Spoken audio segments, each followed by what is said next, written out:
Pada suatu masa, hiduplah seorang pelukis terkenal di tengah hiruk-pikuk sebuah kota besar. Karyanya dikenal hingga mancanegara. Orang-orang dari berbagai penjuru dunia datang hanya untuk melihat keindahan lukisannya. Mereka selalu memuji dan mengaguminya. Namun suatu hari, sang pelukis mulai mempertanyakan sesuatu dalam hatinya. Apakah mereka benar-benar menyukai karyaku? Ataukah mereka hanya berbasa-basi di depanku? Apakah di belakang mereka tetap memuji? Atau justru mengkritik tanpa aku tahu? Diliputi rasa ragu dan penasaran, ia memutuskan untuk mencari tahu kebenarannya. Keesokan paginya, ia meletakkan salah satu lukisan terbaiknya di sudut jalan yang ramai. Di samping lukisan itu, ia menaruh sebuah catatan kecil. Jika Anda menemukan kesalahan dalam lukisan ini, silakan tandai. Sore harinya ketika ia kembali untuk melihat hasilnya, hatinya hancur. Lukisan itu penuh dengan tanda. Hampir setiap sudutnya telah ditandai, seolah semuanya memiliki kekurangan. Ia sangat terpukul. Dengan langkah lesu, ia membawa pulang lukisannya. Semangatnya menghilang, keyakinannya runtuh. Ia mulai menjauh dari dunia luar dan berhenti melukis. Beberapa waktu kemudian, saat ia berjalan sendirian dalam kesedihan, ia bertemu seorang biksu tua yang bijak. Sang biksu melihat gurat kekecewaan di wajah pelukis dan bertanya, "Anak muda, kenapa kau tampak begitu murung?" Pelukis itu pun menceritakan semuanya tentang lukisan yang dipenuhi tanda, tentang rasa kecewanya, dan tentang bagaimana ia kehilangan kepercayaan pada dirinya sendiri. Sang biksu mendengarkan dengan penuh perhatian, lalu berkata sambil tersenyum bijak, "Mari kita coba sesuatu yang berbeda. Pergilah ke tempat yang sama besok, bawalah lukisan lain. Tapi kali ini, ubahlah isi catatannya."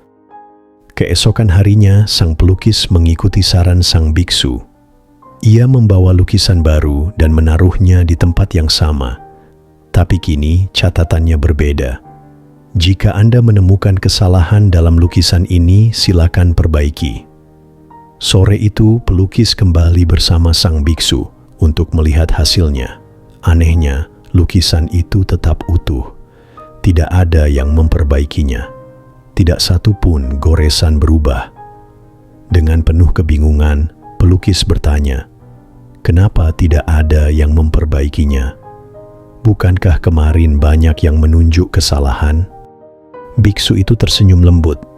"Lihatlah nak, menunjuk kesalahan itu mudah, tapi memperbaikinya, itu hanya bisa dilakukan oleh sedikit orang. Banyak yang cepat mengkritik, tapi tak tahu caranya memperbaiki.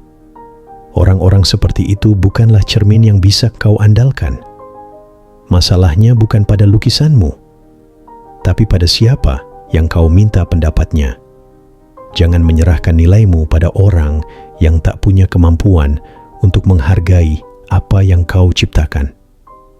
Mendengar kata-kata itu, hati sang pelukis terasa lega.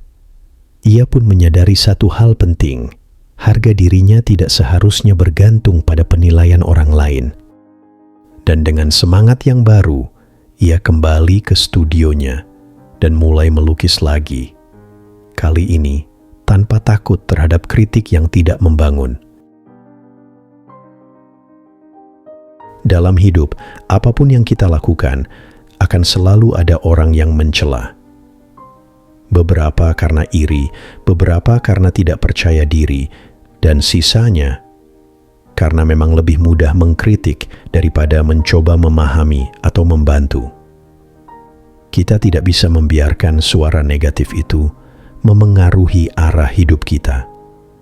Bila kita terus mendengarkan kritik dari orang yang bahkan tak bisa melakukan apa yang kita lakukan, maka lama-lama kita akan kehilangan kepercayaan pada diri sendiri. Orang yang selalu menilai dirinya berdasarkan komentar orang lain akan kelelahan dan akhirnya berhenti melangkah. Tapi mereka yang percaya pada diri sendiri, yang tetap melangkah walau dihina, justru akan tumbuh dan menang. Fokuslah pada jalanmu, percayalah pada kemampuanmu. Abaikan suara yang hanya ingin menjatuhkanmu. Karena saat kamu yakin pada diri sendiri, tidak ada kritik yang bisa menggoyahkanmu. Dan saat itu terjadi, kesuksesan akan datang dengan sendirinya.